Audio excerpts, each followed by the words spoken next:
Fresh meat.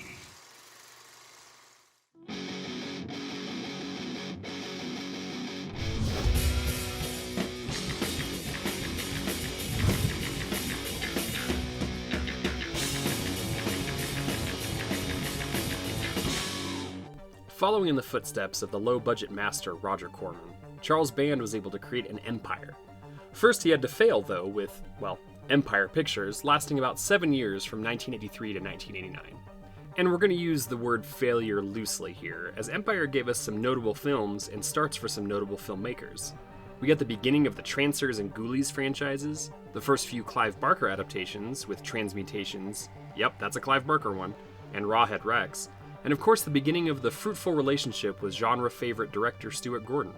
His collaboration with Empire would produce Reanimator, From Beyond, Dolls, and Robot Jocks.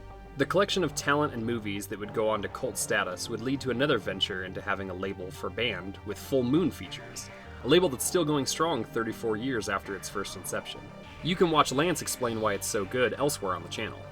While not having as many all-time classics as Empire, Band would put together a few prolific horror series. Puppet Master, Subspecies, and Trancers would continue its series from Empire, while later years would give us the long-running series for both Evil Bong and Ginger Dead Man. The hell is that? Well, it sure ain't the Pillsbury fucking dope boy. Those aren't exactly my favorites, but they're pretty darn popular. They would end up being iconic for a whole new generation, and be a huge reason that Full Moon would be as popular and important today as they were through the mid-90s. The studio has even taken to distributing older forgotten or lost horror films that appeal to those of us that want to collect physical and preserve our beloved horror art. It's not just horror franchises, though, that Full Moon would specialize in. They had one-offs that, while not capturing the zeitgeist the same way that Empire Pictures' longest-lasting films would, still had an impact. Their Doctor Strange film that had to be changed due to the loss of the license, Dr. Mordid, has lots of fans. Dollman was another showcase for Tim Thomerson of Trancers fame, and even got a crossover with another series called Demonic Toys. And Band's relationship with Stuart Gordon would produce today's film, which is different from most of the rest of Full Moon/Empire catalog, and give Gordon another literary great to adapt. Gordon doesn't have the longest list of films to his credit, but nearly every one is watchable, with some being hollowed horror classics. He's known as the premier adapter of the works of H.P. Lovecraft, with Reanimator and From Beyond being 80s staples, while Castle Freak and later Dagon would still be beloved entries to both Gordon's filmography as well as the Lovecraft adaptation well. With Pit and the Pendulum, Band would get to remake a movie 30 years after his low-budget predecessor would, and Gordon would take his only one of 2 cracks at adapting a story from Edgar Allan Poe. I want to thank you guys for watching The Black Sheep, and ask if you enjoy our shows, please subscribe to our channel right now. Like this video and click the bell so you can get notified each time a new video goes up. And now, back to the show.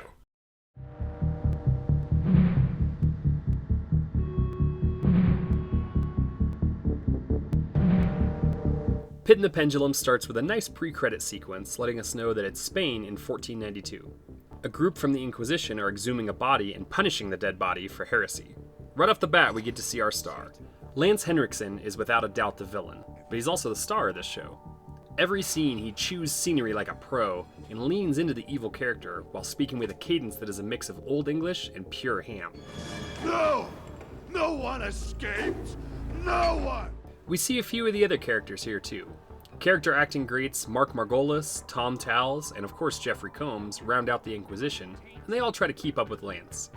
Is it really a Stuart Gordon film without either Jeffrey Combs or Barbara Crampton after all? The Inquisition gives the skeletal remains 20 lashes before saying the church now owns all the family's property and wealth before grinding his bones to dust. Ashes to ashes. Dust to dust. The crowd loves it. The credits then open with artwork depicting the era and a score that fits both the film and the early 90s straight-to-video vibe the whole thing gives off.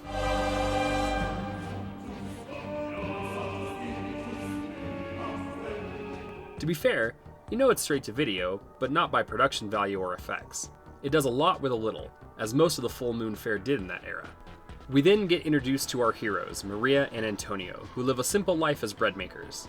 Antonio believes fully in the Inquisition, while Maria goes less punishing in her religious beliefs. They take advantage of a public execution and use it to sell more, as you do, while the family of the punished skeleton from earlier is having their matriarch punished. She pays off the executioner with a ring to not be burned alive, and is killed in an only slightly less terrible way while her son is whipped.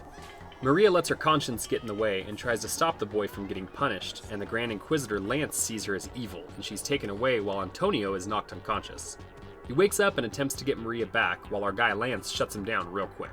Maria is brought forth to be judged in one of the least YouTube-friendly and most uncomfortable scenes of the film, is violated and deemed in league with Satan. Torquemada, you see why I call him Lance, is the only one taking it seriously, while the others clearly just use it as an excuse to get theirs. Maria is cellmates with Esmeralda, who has clearly seen some stuff in her day. She admits to being a witch and feels bad that Maria is one of the many innocents being punished. She explains the differences between a good witch and a bad witch, but the Inquisition doesn't care. We next see Torquemada in his chambers, with hair that rivals Courtney Cox from Scream 3 for the worst I've ever seen in a horror film, and he feels the need to be punished by kneeling on broken vases and having Mendoza whip him.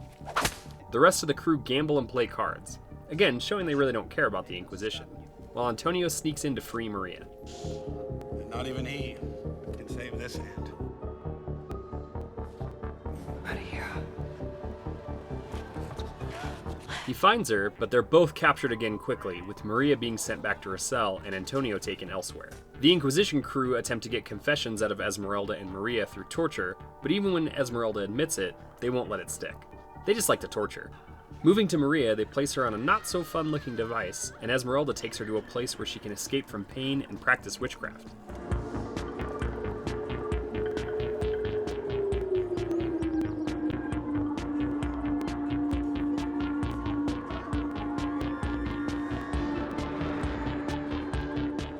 Torquemada saves her and brings her back to his chamber, and man, I cannot get over that hair.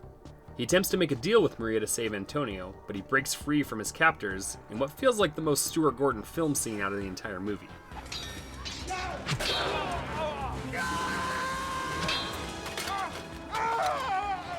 The screenplay is by frequent collaborator Dennis Paoli, who, in addition to writing 7 scripts for Gordon, also wrote a handful of other decent Full Moon titles.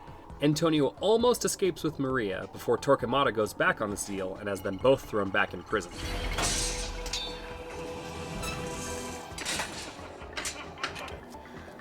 Liar! Blasphemer! Oliver Reed then decides to wander into the movie and brings the cask of Amontillado with him, getting walled up after foolishly bringing orders from the Pope. I'd be mad at myself if I didn't give a moment to Oliver Reed here, who had a small but fun horror career in addition to being one of the last old Hollywood badasses. Starring turns in The Brood, Burnt Offerings, and a great role in another Poe adaptation from the early 90s with House of Usher. And that's not including his turn in the Hammer version of the werewolf mythos, something I personally grew up with after I watched the Universal monsters. While not horror, he was also part of my favorite Musketeers adaptation with Richard Lester's trilogy of films. Oliver Reed, we salute you. Torquemada tries to trade Maria's body for Antonio's life, but he has his holy intermission. He blames her for his failure to launch and cuts out her tongue. When he puts her back in her cell, Esmeralda sends her to the dream space with no pain, and when she dies, she explains she will come back stronger.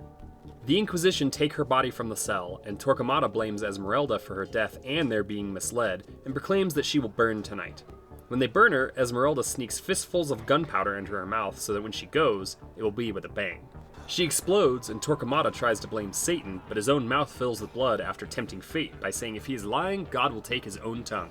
Oops. Maria awakens in her tomb while Torquemada begs forgiveness, something that is overheard by Mendoza. Torquemada then finally uses his newest torture device, the titular pit in the pendulum, on Antonio.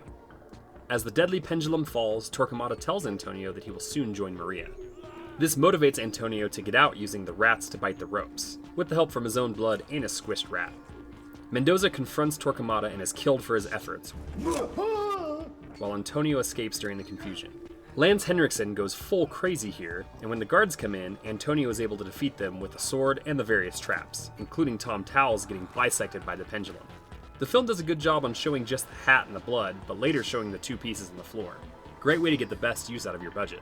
Antonio goes to Maria's tomb, and just when he's about to give in to his death by firing squad, Maria wakes up and points the finger at Torquemada. He gives another rousing, tearful speech before being unable to speak again due to his blasphemy. When he runs off, the spirit of Esmeralda warns him he will die by his own torture devices, powered by the very souls he wrongfully took.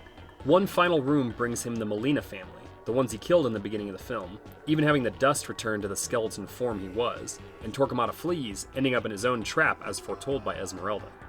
Antonio and Maria free the rest of the prisoners, and Jeffrey Combs, knowing what's up, plays the smart card and lets them all go. We get a shockingly happy ending to both a Stuart Gordon film and Poe story.